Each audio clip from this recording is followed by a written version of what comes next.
Sir ही अब भोड़िए नदामत में, नींद आने लगी है फुरकत में।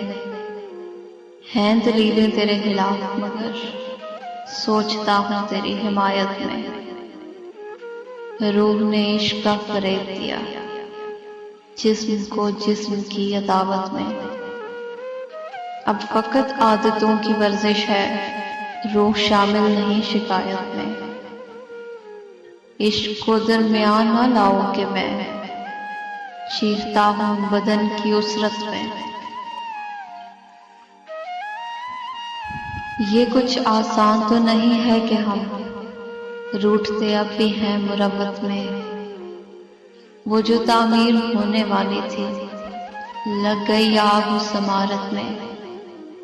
जिंदगी किस तरह बसर होगी, दिल नहीं लग रहा मोहब्बत में। हासिल कुन है ये जहान खराब, यही मुमकिन था इतनी उजलत में। फिर बनाया खुदा ने आदम को अपनी सूरत पे ऐसी सूरत में। और फिर आदमी ने गौर किया छिपकली की लतीफ सनत में।